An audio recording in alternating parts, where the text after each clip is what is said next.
আসসালামু আলাইকুম, welcome to Fatema's daily blog. আজকে আপনাদেরকে দেখাবো চিচিঙ্গা আর বেগুন দিয়ে চিংড়ি মাছ রান্নার রেসিপি। এইখানে আমি আগে থেকে ধুয়ে রাখা কাটা বেগুন আর চিচিঙ্গা আর পেঁয়াজ আর মরিচ কেটে নিয়েছি। কড়াইয়ে তেল দেওয়ার পর পেঁয়াজ আর মরিচ দিয়ে দেব। এখন একটু নেড়ে চেড়ে পেঁয়াজটা লাল হয়ে যাওয়ার পর চিংড়িগুলো দিয়ে দেব।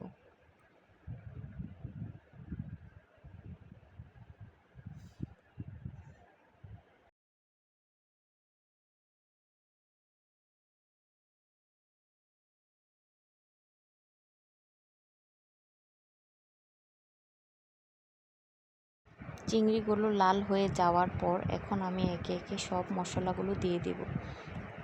1 চামচ লবণ, 1 চামচ হলুদ গুঁড়া, 1 চামচ মরিচের গুঁড়া, 1 চামচ ধনিয়া গুঁড়া। এখন এগুলো আমি ভালো করে নেড়ে চেড়ে কষিয়ে নেব।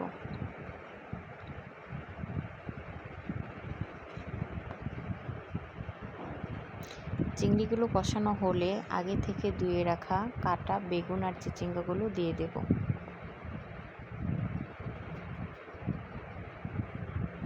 এখন এগুলো ভালো করে নেড়ে চেড়ে কষিয়ে নেব।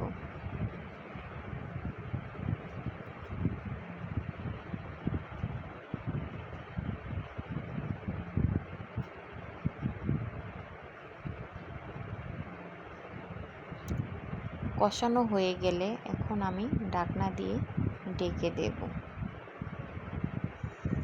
ফিরে আসছি 5 মিনিট পর। এখন 1 কাপ পরিমাণ পানি দিয়ে ভালো মতো নেড়ে চেড়ে কষিয়ে নেব।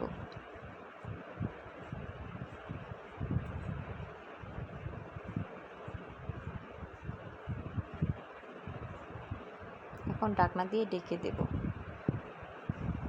ফিরে এসেছি 5 মিনিট পর। এখন নেড়ে চেড়ে দেখব আমার সবগুলো উপকরণ ভালোভাবে সিদ্ধ হয়েছে কিনা। আবার ঢাকনা দিয়ে ঢেকে দেব। ফিরে এসেছি 10 মিনিট পর। আমার রান্নাটা হয়ে গিয়েছে। আমার রান্নাটা যদি আপনাদের কাছে ভালো লাগে, আপনারাও বাসায় ট্রাই করে দেখতে পারবেন। আমার ভিডিওটা ভালো লাগলে লাইক অ্যান্ড সাবস্ক্রাইব করবেন।